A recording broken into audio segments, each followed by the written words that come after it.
Buenas tardes, Juan Raúl Ferreira, buenas tardes. Buenas tardes, un gran gusto estar con ustedes. Estaba escuchando atentamente el relato de Clara y los comentarios tuyos. Fíjate qué casualidad, lo que viene a mi memoria es increíble, ¿no? Eh, Hoy es aniversario, hoy hace 43 años del asesinato de Monseñor Romero en San Salvador. El campeón de la no violencia y el campeón de la reivindicación de los más postergados. A mí me tocó, perdón, el tema que yo tenía para hoy no era este, quería hablar un poco del paro y la reforma, pero al escucharlo se me hace inevitable esta breve reflexión. Yo conocí el fenómeno de las pandillas centroamericanas de la mano de Monseñor Romero. Hoy es aniversario de los 43 años de su asesinato, que a mí yo era muy joven, pero me afectó tremendamente porque fue un hombre que me ayudó de una manera increíble.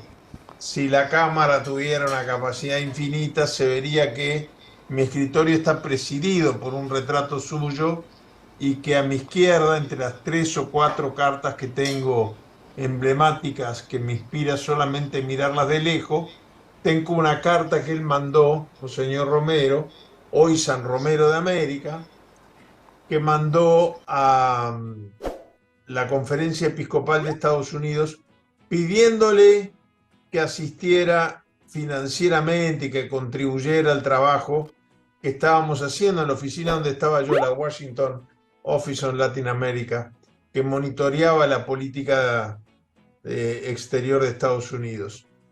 Y para mí, haber conocido a Monseñor Romero, haberme hecho amigo de él, luego Francisco, a quien conocí en el año 76 como un cura más, que nos ayudó mucho durante la desaparición de Selmar y el Toba. Luego Francisco lo hace santo a Romero. Yo tengo allí la credencial de la invitación que me envió Francisco para la canonización de San Romero de América. Y cuando lo veo Bukele, que habla a la prensa internacional con el enorme retrato de Monseñor Romero atrás, me genera una indignación que San Romero me perdone. Me genera una indignación tremenda.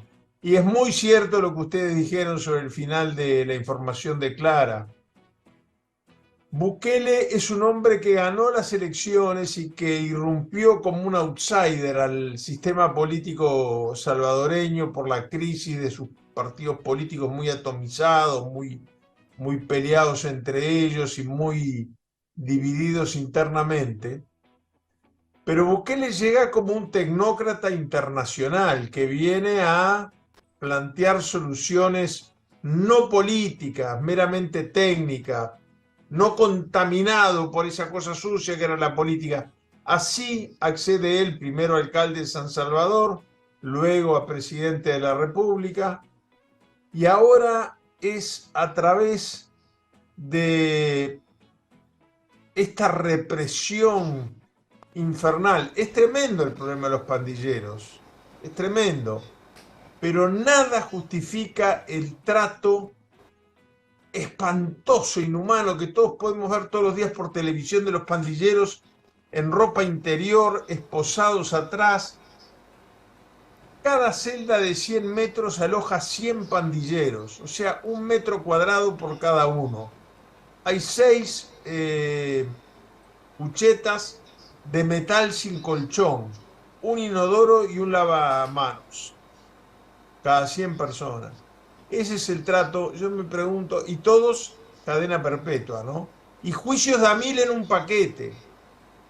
Ahora, decía Clara recién, y bueno, uno se pregunta, ¿y será que tiene el 90% del apoyo popular? Es cierto que cuando él llega al poder había un rechazo por la labor de las pandillas muy grande, muy grande. Y puede ser que lo tenga, pero eso no le da el derecho a violar los derechos humanos. Es una línea muy curiosa, es un tema, no me gustaría llamarlo académico, es más que nada político, humano, terrenal. Esa línea divisoria. No se puede gobernar con legitimidad democrática sin mayorías, pero no alcanza con tener mayorías. Hay que tener mayorías, respetar a las minorías y respetar determinados valores que son inherentes al ser humano. Mussolini, en el año 1933, hace 90 años este año, asumió el poder con mayoría popular, por el voto popular. ¿Y alguien puede sostener que Mussolini era demócrata? No, no, no, no. La democracia requiere de mayorías para gobernar, pero no alcanza, no alcanza.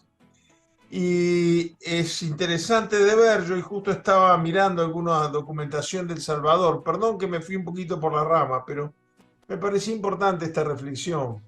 Eh, También es cierto que en El Salvador esta situación que se está viviendo hace que el 23% de la población solamente, solo el 23%, cree que la democracia es un camino legítimo. Entonces ese 90% que lo apoya, bueno, un 80% de ese 90% es antidemocrático por definición, porque se definen a sí mismos como antidemocráticos. Es una tristeza muy grande que con tanta gente que murió luchando durante los años de la guerra civil haya terminado en esto. Pero bueno, en estos pocos minutos, porque me fui por las ramas, porque me motivó mucho cuando oí que estaban hablando de El Salvador y recordé que hoy justo es el día de San Romero, el único santo el cual yo le enseñé a tomar mate. Bueno, pero tres palabritas, pues ya estamos avanzados en la audición en la columna, sobre el paro general de hoy. Paró la banca, yo vivo en la principal avenida de Montevideo, en 18 de julio, parecía una ciudad desértica, la gente adhirió al paro. Incluso en Maldonado se sumó la enseñanza, lo que no es habitual, es una medida extrema, pero demuestra el nivel de rechazo que hay a este estilo de hacer las cosas, porque en realidad, si a mí me piden que explique, lo único que sé es la filosofía que tiene el proyecto de reforma jubilatoria. Desconozco los detalles porque cuando los explican por televisión los explican para técnicos y generalmente los explican senadores que tampoco entienden de qué están hablando. Entonces es muy difícil saber qué contiene exactamente. Ahora, yo cuestiono algo que es previo a los argumentos a favor y en contra. Se dice permanentemente en este sistema propagandístico del neoliberalismo, se vende todo una mentira sustentada en la base. Cuando la base es mentira, todo lo demás que se va edificando arriba puede sonar muy legítimo y no lo es. Porque todo es porque el sistema es deficitario. Y yo me pregunto, ¿y qué importa que sea deficitario? Porque el Estado tiene la obligación de garantizar determinados derechos.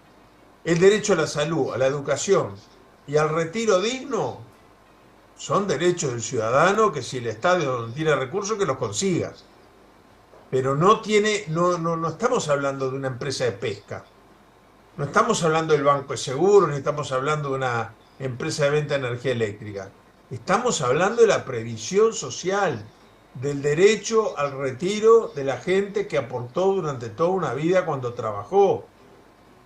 Y eso, el derecho al retiro digno, en un país además pequeño como el nuestro, naturalmente que cada vez va a ser más deficitario si la población del mundo se va envejeciendo, porque la expectativa de vida es cada vez más larga. Pero la solución no es que el sistema se autofinancie, sino que haya un sistema tributario donde los que tienen más aporten más y eso que aportan los que tienen más tiene que ir a proteger el retiro y la vida digna de los que tienen menos. Entonces se parte de una base falsa. El sistema da pérdidas, por lo tanto hay que modificarlo. Entre las mentiras que se dicen a diario a través de los grandes medios de difusión, por eso vuelvo a felicitar a todos los medios de alternativa de difusión, entre las mentiras que se repiten a diario es, pero si esto está ocurriendo en todo el mundo, ¿no? Está ocurriendo en Francia y en Uruguay. Y en Francia, el derramamiento de sangre, la prisión de presos políticos, la represión a las manifestaciones que hay en frente a la Plaza de la Concordia, son peores que las del famoso Mayo francés del 68, que todavía se recuerda aún en el canto popular, en el canto de alguna murga, en la antología de Citarrosa, los olimareños. Es peor la represión. Francia tiene una constitución única, donde hay un sistema presidencialista, donde el primer ministro tiene algunos derechos y el presidente otros. Una constitución hecha a la medida del presidente de Gaulle, pero de Gaulle murió hace muchos años.